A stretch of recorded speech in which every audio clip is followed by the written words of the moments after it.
Olá pessoal, aqui é Marcos Kamogawa, mais uma videoaula da disciplina Preparo de Amostras para Análise Elementar.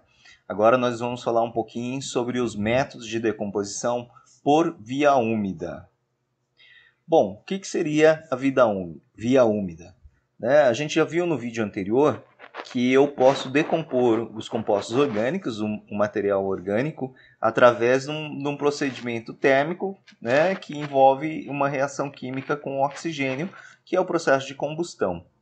Essa mesma reação química, um procedimento similar em que eu oxido a matéria orgânica a CO2 e água, ela também pode ser realizada em meio a ácidos oxidantes, como o ácido sulfúrico, como o ácido nítrico, o ácido perclórico. Essas soluções ácidas, esses ácidos em si, interagem com a matéria orgânica, destruindo a sua estrutura composicional e liberando as espécies na sua forma mais elementar, como o CO2, a água, o enxofre na forma de SO2 e o nitrogênio na forma amoniacal, no íon amônio. A degradação dessas espécies, da fração orgânica, eliminando o carbono, faz com que os gases que estejam presentes nessa matriz também fiquem contidos na solução ácida.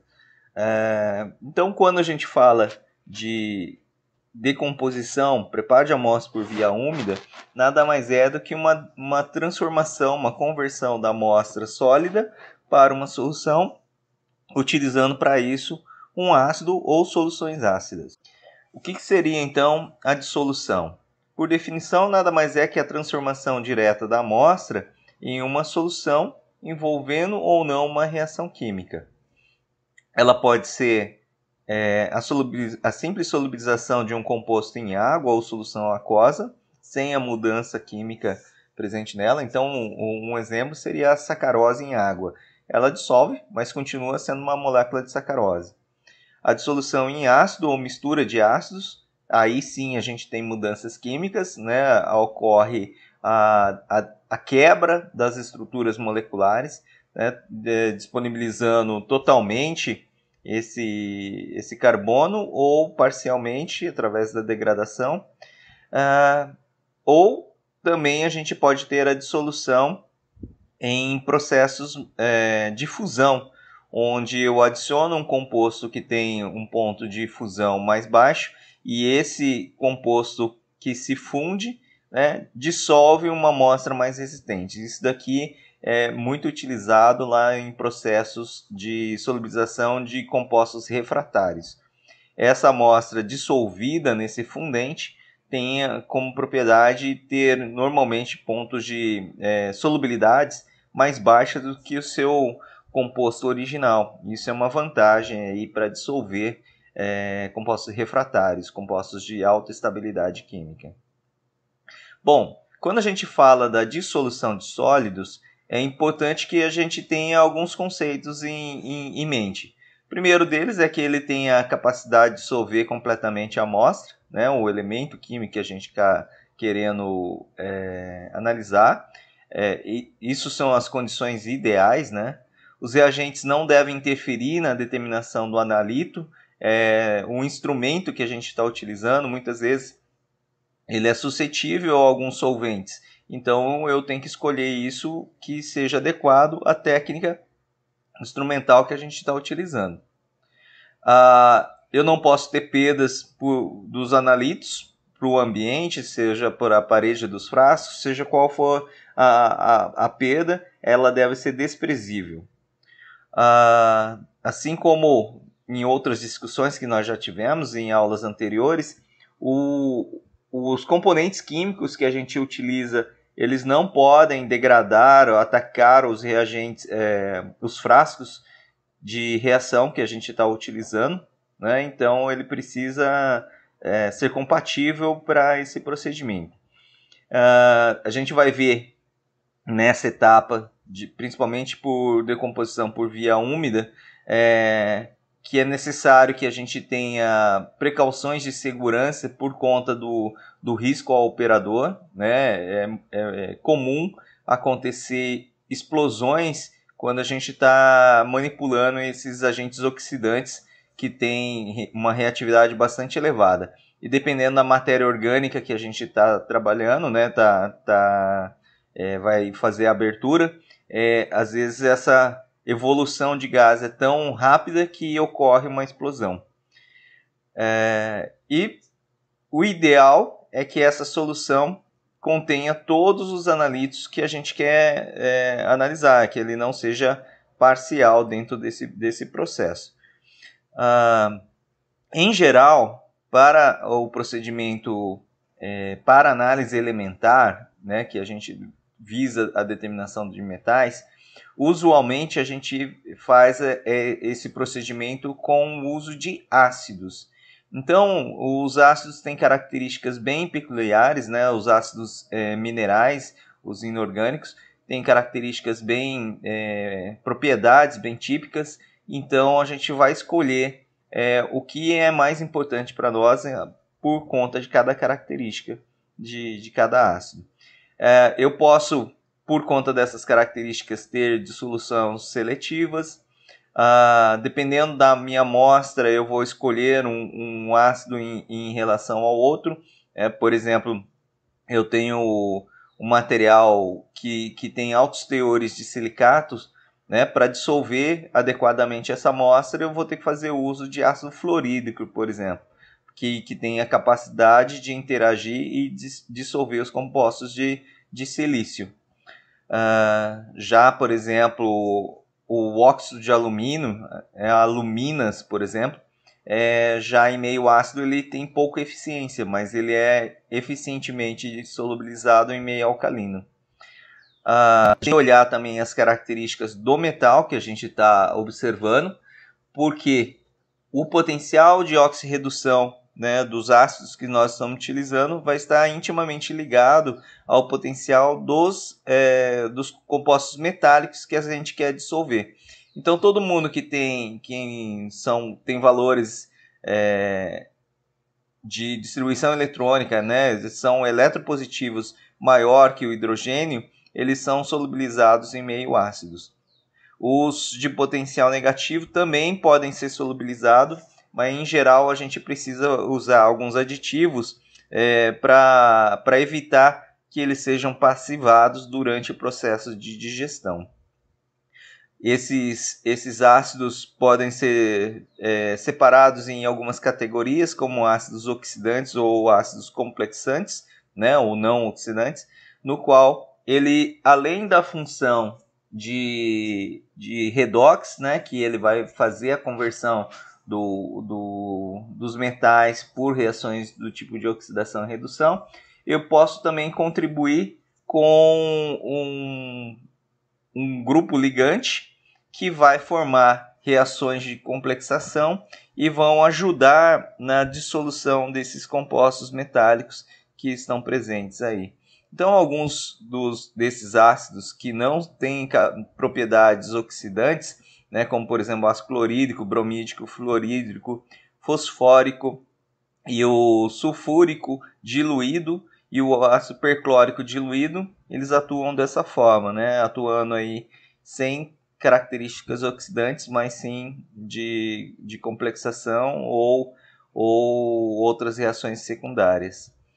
Bom, para que ocorra a dissolução de um composto sólido, né, pelo uso de uma solução por via úmida, normalmente a gente vai fazer uso de estratégias para acelerar esse processo, que ocorre muitas vezes espontaneamente, mas demoraria muito para que esses resultados fossem obtidos.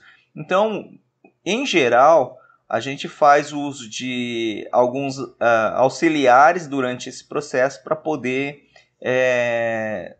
ter uma dinâmica maior. Então, por exemplo, o mais comum é fazer o aquecimento, fazer o uso de energia térmica. Então, quando eu aqueço, tem várias propriedades favoráveis, né? Termodinamicamente, o potencial de oxirredução ele é aumentado. cineticamente a gente vai ter uma maior atividade de interação do nosso solvente com a amostra, né? Então a gente tem aí vários fatores que favorecem essa dissolução mais acelerada por conta do uso de calor, por uso da energia térmica. Só que ela não é a única. Eu posso fazer o uso de outras fontes energéticas também para acelerar o processo de decomposição, como por exemplo a energia ultrassônica ou as energias radiantes, como a radiação ultravioleta, radiação gama e outras que podem ser utilizadas para acelerar o processo de decomposição e a produção de uma solução analítica adequada para análise química. Quando a gente está, então, pensando nesses ácidos que vão ser utilizados para fazer a decomposição, e a gente vai considerar aí processos de aquecimento, processos cinéticos, a estabilização química das soluções, a gente vai ter que sempre olhar características, né, propriedades desses ácidos. As principais seriam o quê? A força do ácido, se é um ácido forte ou um ácido fraco, o ponto de ebulição, quanto maior a temperatura, né, maior vai ser a eficiência de decomposição. Então, no caso aqui, quanto maior o ponto de ebulição dos ácidos, mais eficiente vai ser essa oxidação. O poder oxidante, que tem tudo a ver com a agilidade de decomposição do carbono orgânico e dos metais. A possibilidade desses ácidos terem características ligantes, né? Ele atuar também como um agente complexante. A solubilização desses sais, o material, depois que eu dissolvi, né, aquele elemento metálico que foi removido, ele vai permanecer em solução como sais do quê? Nitratos, cloretos, percloratos, sulfatos. Isso é importante porque muitas vezes esses sais aí são tão insolúveis quanto o elemento químico que deu origem a eles, né? A amostra primordial. O uso desses ácidos tem que considerar problemas também, que no caso, por exemplo, a perda por volatilização. Dependendo da espécie química formada, ela se torna volátil, então tem que ter alguns critérios. A passivação, que nada mais é do que a formação de espécies insolúveis, como óxidos, hidróxidos, dependendo da composição desses ácidos, pode formar sulfatos, carbonatos e assim por diante. Tá? A segurança, né, a gente vai discutir um pouquinho mais quando estiver falando de ácidos, dos ácidos perclórico e nítrico. E, lógico, a pureza para evitar todos aqueles processos de contaminação que a gente já discutiu no tópico da aula de erros. O que seria, então, a força do ácido? A força nada mais é que a capacidade de dissociação desses ácidos que a gente está vendo. A gente viu, né, em slides em aulas anteriores que a força relativa dos ácidos nada mais é do que qual é a porcentagem de dissociação desses ácidos utilizados, né, em relação a outras fontes que a gente tem. Então, em geral, os ácidos fortes são os mais utilizados são o ácido clorídrico, o ácido nítrico, ácido sulfúrico, ácido perclórico. Esses são os ácidos mais comumente utilizados no laboratório e principalmente para as técnicas de preparo de amostra. A gente vai ver mais para frente que o queridinho aí, o preferido é o ácido nítrico, entre todos que a gente tem. Aqui algumas características dos ácidos minerais, né? Então, por exemplo, o ácido clorídrico tem 37% de concentração, massa-volume e ponto de ebulição de 110. O ácido nítrico tem ponto de ebulição de 120 e 70% na sua composição. O ácido sulfúrico tem 98,3% de pureza e o ponto de ebulição, o maior entre todos os ácidos minerais, 338 graus. O ácido perclórico, né, encontra-se com concentração de 70% e tem um ponto de ebulição de 203 graus.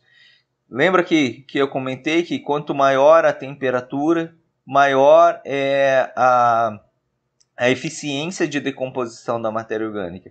Então, entre todos aqui, o ácido sulfúrico é o que tem maior temperatura de ebulição, naturalmente. Então, no caso do ácido nítrico, se eu quiser fazer uma digestão, uma decomposição, basicamente eu vou ter que... a temperatura vai ficar limitada a 120 graus, né, por conta do ponto de ebulição desse ácido. Se for trabalhado em ambientes abertos, a temperatura se estabilizará nessa faixa. Eu posso também ter misturas. Nesse caso aqui, ó, uma mistura de ácido clorídrico e ácido nítrico, numa relação de 3:1, que é chamada de água régia. Esse componente da mistura, né, ele é intermediário entre o ácido clorídrico e o ácido nítrico quanto às suas características em si. Bom, entre os ácidos, o poder de oxidação dos ácidos, a gente pode classificá-los dessas duas formas. Os não oxidantes, né, o ácido clorídrico, fluorídrico, o fosfórico, o ácido sulfúrico diluído e o perclórico diluído também. E os ácidos oxidantes, o ácido nítrico, o ácido perclórico e o ácido sulfúrico, todos eles a quente. Eles são os responsáveis aí por conversão da matéria orgânica. Dentre as propriedades dos compostos e dos ácidos em si, a principal função são as reações de oxirredução. Então, para a gente saber se um metal vai ser dissolvido em um determinado ácido ou não, vai depender do potencial eletroquímico desse composto. Então, no nosso exemplo aqui, o ácido nítrico, né, em meio da amostra, tem um potencial de 0,96 volts. Então, se esse potencial de 0,96 volts for maior do que o potencial do metal que a gente está avaliando, eu vou ter a capacidade de dissolver o metal, dissolver o composto da nossa amostra. Se o potencial supera o da amostra, então ele tem a capacidade de dissolver esse conjunto todo. Então, para fazer esses cálculos, para fazer essa avaliação, em geral, a gente tem que fazer uso, olhar para essa tabelinha aqui da série eletroquímica, no qual ele demonstra aí uma grande quantidade de elementos e seus potenciais, né, os potenciais possíveis de oxidação ou redução. No caso do ouro, né, como componente bem estável, veja que o ácido nítrico, somente o ácido nítrico, ele não tem a capacidade de superar as propriedades termodinâmicas do ouro, né? Então, quando eu coloco essa mistura ouro com ácido nítrico, vejo que o ácido nítrico tem um potencial de 0,96, mas o ouro tem um potencial muito maior, de menos 168. E a diferença disso dá um sinal negativo, e a gente sabe quando os valores são negativos, essa reação não é favorável de acontecer. Então, nesse caso, o ouro não apresenta essa probabilidade de acontecer, de ser dissolvido em si. O que já não acontece com a prata, um exemplo superior aqui. Vejo que a prata, o potencial dela é de menos 80.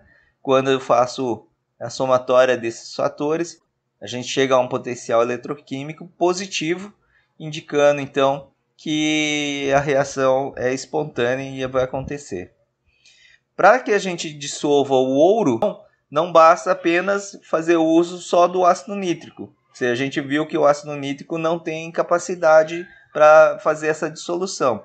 Então, quando a gente faz a combinação do ácido nítrico com o ácido clorídrico, a gente tem alguns fenômenos acontecendo que vão favorecer essa decomposição. O primeiro deles é o ácido clorídrico vai fornecer um agente ligante para o meio, que é o cloreto. Esse agente ligante vai reagir com o cloro, formando esses cloretos de ouro, né? E, consequentemente, a adição da mistura ácido nítrico e ácido clorídrico forma um composto, que é o cloreto de nitrosidade, que tem uma reatividade bastante alta. Então, provavelmente, ele também está contribuindo para o potencial do ouro e vai permitir que a gente tenha uma condição favorável para que essa reação ocorra, e aí ele acaba dissolvendo o material mais resistente, que no caso aqui o ouro, que está presente, né, em anéis e seja lá o que for. A decomposição dos compostos orgânicos segue de maneira similar, nesse caso aqui demonstrado pela oxidação de um metanol, no qual ele inicialmente o álcool passa a aldeído, depois o aldeído a ácido carboxílico, e esse ácido carboxílico se decompõe em CO2 e H+. Essa reação aqui representa essa reação global, então a gente pode ver que o produto da reação, né, vai ser eficientemente decomposto por conta da adição do ácido nítrico ao álcool, né, gerando CO2 e água. Então ele é eliminado por essa etapa de decomposição. Aqui o balanço das espécies, então demonstrando o equilíbrio químico dessa amostra. Bom, um segundo ponto que deve ser considerado, né, lembra quando a gente estava falando das propriedades dos sólidos, né, enquanto a dissolução? A gente tem inicialmente que vencer a energia reticular, e o segundo ponto era a solvatação, ou a capacidade de complexação do íon em solução. Essa complexação ela é dada através de doadores de pares de elétrons, né? Então, o que é um complexo? Nada mais é do que um metal reagindo com um doador de pares de elétron, ou seja, uma reação do tipo ácido-base.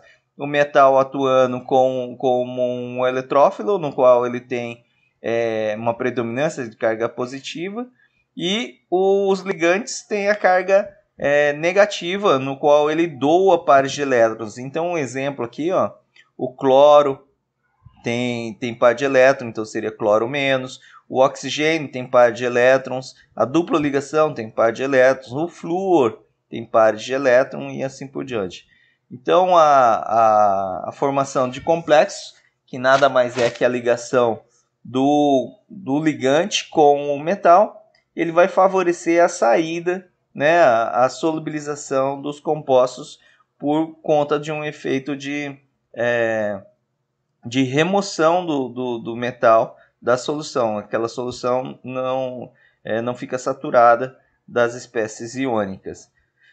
Quem quiser saber um pouco mais sobre reações de complexação, dê uma olhada no canal lá e vejam a aula de equilíbrio de complexação. Então vocês vão entender mais ou menos como é feito, os complexos são produzidos e como são formados. No caso aqui desse exemplo, o metal ele é central e o ligante está nas extremidades, né? Isso porque esse metal muito provavelmente sofreu uma hibridização que forma uma constituição geométrica de um octaedro. Essas ligações de coordenação elas podem ser preenchidas por um único ligante ou por ligantes polidentados, como o EDTA, por exemplo, que definem as moléculas e as espécies em si. A gente tem uma variedade de ligantes, né, disponível: sulfatos, cloretos, fluoretos, hidrogênio fosfatos, o H2PO4, ClO4 e assim por diante. Essas espécies, né, esses metais, quando expostos a esses ligantes, quando expostos aos metais, podem formar complexos, né, e aqui discriminando quais são os possíveis metais que esses elementos vão interagir. Então é importante também saber a função dos agentes aditivos, né, dos agentes ligantes que a gente está colocando e para qual elemento químico que a gente está querendo monitorar. Vejo que quando eu coloco cloreto, ele é bom para prata, cádmio, crômio, cobre 2, ferro 2 e 3, mercúrio 2 e chumbo 2. Outros ligantes já não são tão polivalentes assim, mas dá para usar os ácidos para poder calcular, para poder preparar essas amostras de cálcio, ferro e magnésio, por exemplo, no ácido fosfórico. Um site interessante, bem antigo, que foi preparado pelo professor Skip Kingston, os chamados Sample Prep, né? Vocês podem ver pelo link aí abaixo. Ele traz para nós algumas informações interessantes. Quais são os elementos químicos que formam complexos com flúor, por exemplo, que tem uma estabilidade química boa do conflúor. Então, isso indica para nós o seguinte, que toda vez que eu tiver uma decomposição em si, e se eu adicionar fluoreto a essa solução, né, com certeza eu vou ter uma estabilização química desses elementos marcados em amarelo. Isso pode também ser ruim dentro do cenário. Por exemplo, se você tem que decompor silício e aí você adiciona o ácido fluorídrico na amostra, o que vai acontecer? Você pode ter dissolvido o silício, mas todos os outros elementos aqui marcados em amarelo podem sofrer com essa exposição. Vejo que, comparativamente aos complexos de fluorídrico, os complexos de cloreto são bem mais reduzidos, né? Se limitando aqui a ferro e alguns elementos ali na extrema direita da tabela periódica. Essas solubilizações dos sais, de metais, dos próprios metais, podem ser calculadas todas a partir das constantes de solubilidade desses compostos. De um modo geral, a gente sabe que cloretos e nitratos são muito solúveis, os sulfatos são parcialmente solúveis e percloratos e fosfato têm solubilidade bem baixa. Então, caso você queira estudar isso anteriormente à aplicação, faça uma previsão no Mintec, né, nesse software que eu já demonstrei, para poder avaliar se vai ocorrer precipitação ou não. Alguns compostos em determinadas em condições de concentração podem formar compostos insolúveis. No caso do ácido nítrico, né, ele está limitado aqui a esses 6 elementos: molibdênio, tungstênio, estanho, antimônio, arsênio e fósforo. Esses elementos, com a presença do ácido nítrico, eles tendem a formar compostos insolúveis. Mas veja, por exemplo, o ácido fluorídrico, o que acontece? É quase a tabela periódica inteira que pode formar elementos covalentes com o fluoreto. Então, quem vai fazer análise de silício em si, eu acho que é interessante considerar aí, a presença desses possíveis formadores de compostos insolúveis. Aqui o exemplo do ácido clorídrico também forma compostos insolúveis aí de acordo com a concentração das espécies em solução. Veja aqui na formação de insolúveis a diferença para o ácido nítrico, né? O ácido nítrico entre todos os ácidos minerais que a gente tem, é o que forma o menor número de compostos insolúveis em si. Por esse motivo, a grande maioria dos equipamentos de preparo de amostra utilizam o ácido nítrico para fazer as soluções, para preparar as soluções laboratoriais, porque entre todos é o que tem o melhor desempenho. No ácido sulfúrico, eu vejo que a família 2 do ácido sulfúrico é praticamente inteira, está limitando. E aqui o ácido perclórico. O ácido perclórico ele também vai reagir com alguns elementos químicos, mas também, comparativamente aos outros, tem a possibilidade de formar interferentes bem baixa. Né? E os elementos que são formados como interferentes químicos do perclórico, somente alguns que têm relevância interessante. Por exemplo, potássio, manganês e molibdênio, que são os elementos mais facilmente precipitados aí pelo ácido perclórico. Alguns compostos podem ser perdidos por volatilização por conta dos procedimentos de decomposição. Então, o que precisa ficar atento é qual é a espécie química, né, que está presente na amostra. Se for carbonatos com aquecimento em meio ácido, ele tende a sair como ácido carbônico. Sulfetos como ácido sulfídrico, fosfito como ácido fosforoso, né? Os fluoretos como ácido fluorídrico e os boro, em geral, como os boratos. Né? Os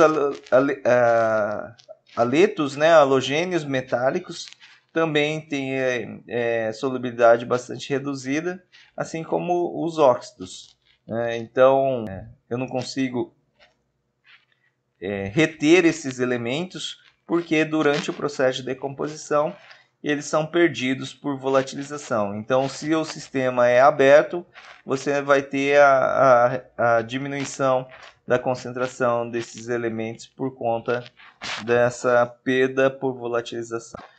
Compostos voláteis formados com ácido fluorídrico, veja que tem uma quantidade bastante grande. A gente só pensa no silício quando está falando de ácido fluorídrico, mas tem vários outros elementos no páreo, né, que vão formar aí fluoretos voláteis também. Assim como o ácido clorídrico, veja que a quantidade de elementos presentes, né, nesse ácido que vai interferir aí de uma série desses elementos químicos marcados aqui em amarelo.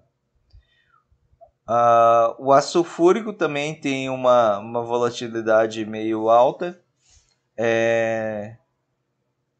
por conta dessas formações desses compostos aí que podem sair junto com o vapor de ácido sulfúrico no sulfato. Assim como o ácido perclórico também, em condições relativamente elevadas. Então, só fazendo um resumo, pessoal, entre todos os ácidos minerais que comumente são utilizados no laboratório, né, o ácido nítrico é o que mais se destaca. Por quê?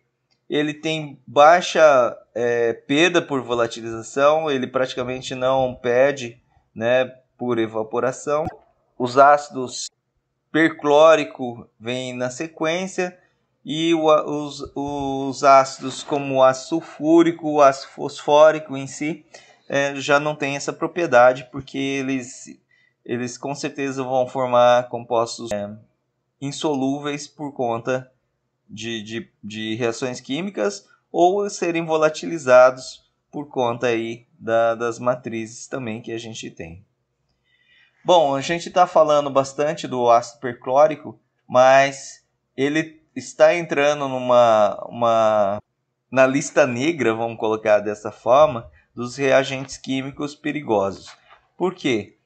Quanto mais concentrado for o ácido perclórico, maior é o risco de acidente que a gente pode ter. E qual acidente que normalmente acontece?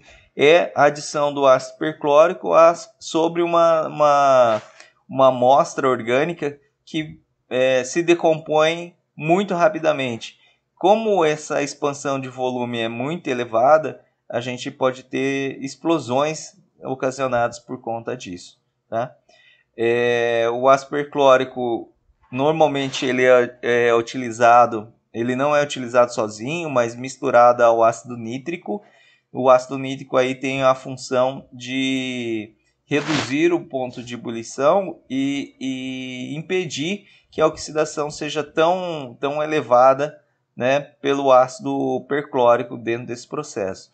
Então, de modo geral, a maioria dos procedimentos de preparo de amostra em frascos abertos é realizado da seguinte forma: eu adiciono primeiro o ácido nítrico, faço uma redução dos compostos mais facilmente oxidados, e depois que eu venho com um pequeno volume de ácido perclórico para fazer as determinações, né?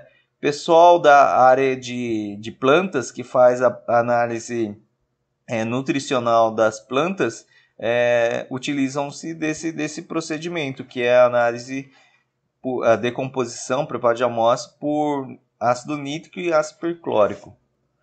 O ácido fluorídrico, ele tem um problema adicional, né? Ele não é um agente oxidante, pelo contrário, ele é complexante, só que o íon fluoreto, né, o íon flúor, ele é extremamente pequeno.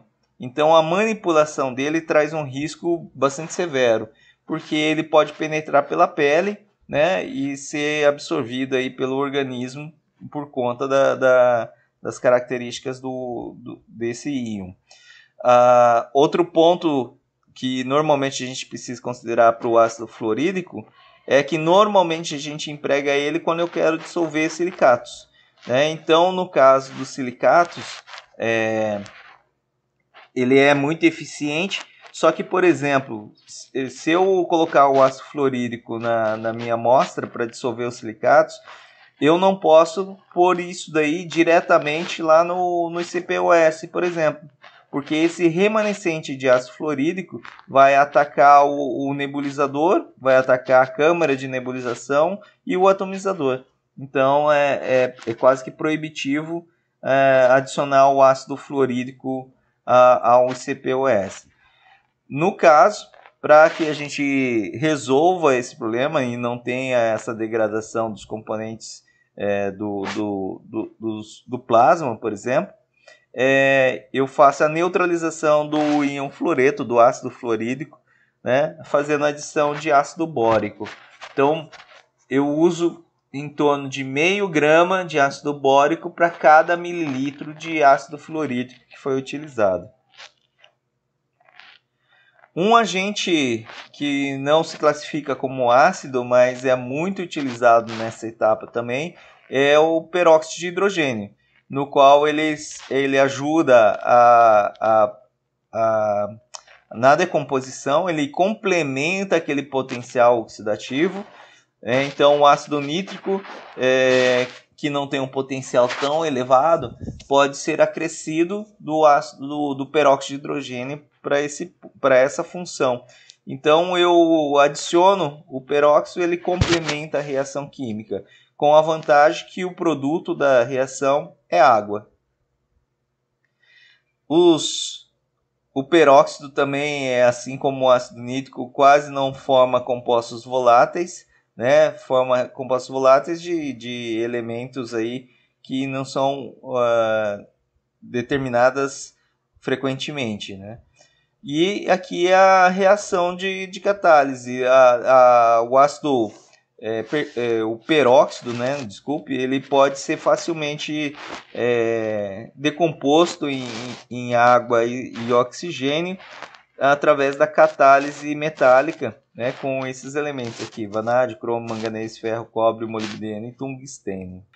Só para a gente discutir, trazer à tona um aspecto prático, né, desses processos de via úmida, descrever um pouquinho um método bastante usado, que são os métodos EPA. Mais especificamente para metais, seria o EPA, o 3050 e 3051. Né? O que fala essas metodologias? Né? Ambos são para determinação de sedimentos, lodos, solos e e materiais orgânicos, né, presentes nessa composição. Eu tenho duas metodologias, uma que emprega o uso de forno de micro-ondas e a outra que faz uma digestão em frascos abertos no ambiente de aquecimento resistivo. Então vamos olhar um pouquinho como é o procedimento do 3050B. Eu peso normalmente de 1 a 2 gramas da amostra úmida ou no máximo 1 grama da amostra seca. Adiciono o ácido nítrico 1 para 1, o que seria isso? Um ácido 50% volume, né? E coloco para esse conjunto todo, né, amostra mais ácido nítrico em um becker de 250 ml ou um Erlenmeyer, né? E ele é agitado, homogeneizado e depois colocado para aquecer com um vidro de relógio para segurar um pouco o ácido. E aquecido lá a 95 graus Celsius por 10 a 15 minutos. Feito isso, né, passado esse intervalo de 10 a 15 minutos, no qual a gente vai ter uma reação química um pouco mais vigorosa no início, a gente vai adicionando o ácido nítrico concentrado e aquecendo por mais em torno de 30 minutos. Ou até parar a evolução dos fumos castanhos típicos do óxido nitroso. Tá?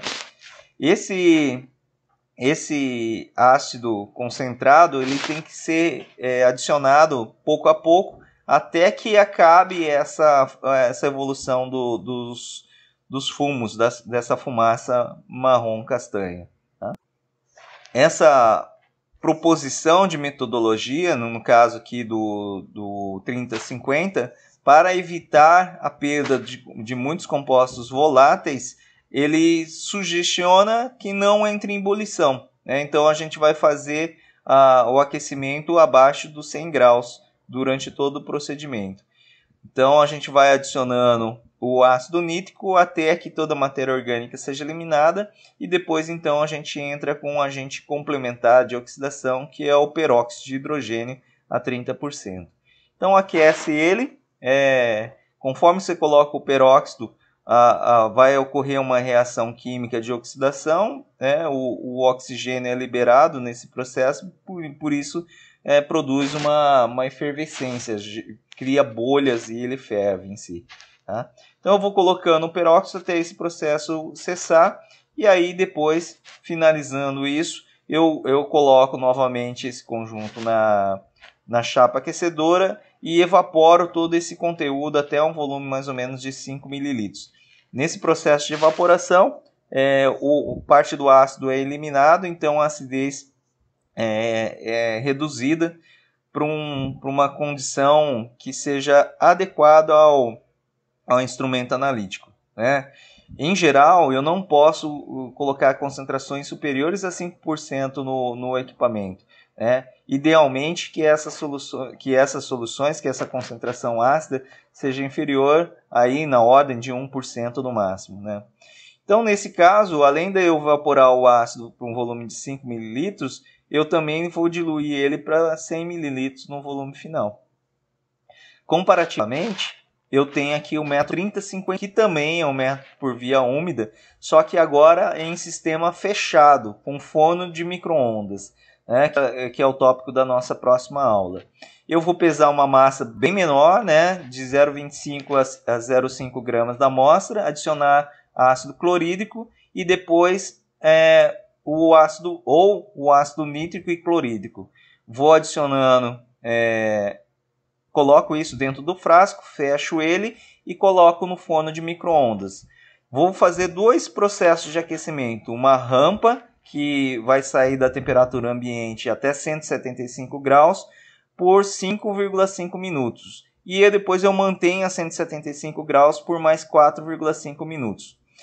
Cessado esse procedimento, né, todo o material que foi extraído por essas soluções é a solução que a gente vai utilizar. eu filtro ou centrifugo esse conteúdo e aí recolho o volume num balão volumétrico ou num frasco de volume conhecido. Ajusto esse volume com água. Tá? Então, nesse caso, a gente usa frascos de alta pressão e aquecimento por radiação micro-ondas. Esse daqui é a fumaça formada do óxido nitroso, que é o castanho que a gente viu lá, dos fumos castanhos. Enquanto tiver essa emissão, quer dizer que ainda existe a presença de matéria orgânica nesse conjunto. Tá? Eu demonstrei ali que a digestão é feita em Beckers, mas eu posso fazer isso também utilizando equipamentos de digestão como esse bloco de 40 frascos simultaneamente. Esse conjunto é usualmente empregado aí no preparo de amostras de plantas, no qual a gente usa a mistura de ácido nítrico e ácido perclórico, né? Geralmente eu uso o ácido nítrico para reduzir o poder oxidante do ácido perclórico, então diminuindo aí os riscos de explosão. O ácido perclórico ele tem um risco muito severo se for utilizado diretamente sobre matéria orgânica facilmente decomposta. Então é isso, pessoal. Obrigado pela atenção. Até a próxima.